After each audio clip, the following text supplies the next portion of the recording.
Vous pouvez prendre 5 minutes de silence, écouter votre corps, remercier pour la mission du jour. Et le soir, vous faites le bilan de la journée. Qu'avez-vous appris par exemple? Bougie ou encens pour vos ancêtres, vous allumez, vous essayez juste de parfumer votre maison, vous ressentez même l'odeur. Préparation de votre rêve avec un chant ou une prière, cela n'en dépendra que de vous. Mais vous pouvez le faire de la plus bonne des façons. Donc les secrets spirituels oubliés de l'Afrique sont énormes. Et l'Afrique est le berceau des plus anciennes spiritualités d'ailleurs. Le culte de Maat, qui veut dire vérité, justice ou harmonie, c'est Maat, M-A-T. Vous pouvez faire des recherches, c'est pourquoi je vous définis ce nom comme ça. Donc les écoles de mystère égyptiens par exemple, les guérisons par les plantes, la parole et l'énergie, les tambours qui réactivent l'ADN spirituel, tout cela existait dans la spiritualité africaine. Le savoir des Dogons sur les étoiles avant même les télescopes. Mais on a voulu te faire croire que tout cela était païen, mauvais, sauvage. Donc, moi, je pense que c'est le moment de se réveiller et ce savoir dort en toi, dans ton ADN spirituel. Il est temps de redevenir un prêtre roi, une prêtresse reine, un bâtisseur de réalité divine.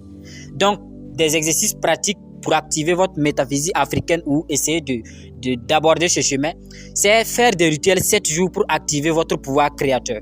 Le premier jour, faites un sacrifice. Réveillez-vous tôt avant le lever du soleil.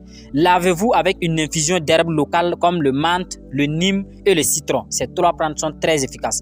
Allumez ensuite une bougie blanche. Donc, et dites à haute voix, j'appelle mon âme divine, j'appelle mes ancêtres, j'appelle la lumière, que ma mission me soit révélée. Et ensuite, passez par une méditation de 10 minutes qu'on a eu à expliquer ici. Vous pouvez regarder l'ancienne vidéo.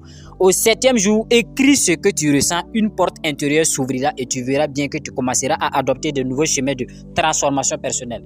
Tu es la vie qui se crée elle-même. La métaphysique n'est pas un luxe intellectuel. C'est le savoir de Dieu, l'arme des peuples anciens, le moteur de ta liberté. Si tu pratiques ces principes chaque jour, tu te réveilleras libre, puissant, intuitif, connecté à la source comme les grands initiés.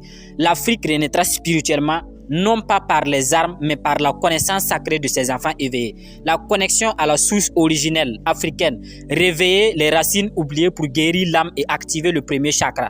Le premier, je dirais la première des vérités, autant pour moi ici, elle est sacrée africaine.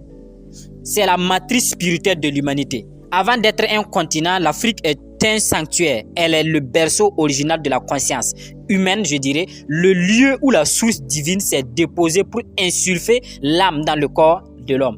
C'est en Afrique que cela s'est passé. Et quand tu te connectes à la source originelle africaine, tu ne fais pas que regarder en arrière. Tu ressuscites une mémoire sacrée.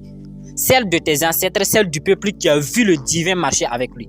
Cette mémoire est vivante, elle respire en toi, elle t'appelle.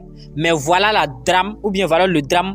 On t'a déconnecté malheureusement, on t'a appris à rejeter ton sol, à mépriser ta peau, à oublier ton Dieu, on t'a offert d'autres dieux, d'autres noms, d'autres vérités, pendant qu'on enterrait des pyramides, des tambours, des symboles et surtout ta puissance intérieure. Et aujourd'hui, il ne s'agit pas de religion, il s'agit de récupération, de guérison, de libération.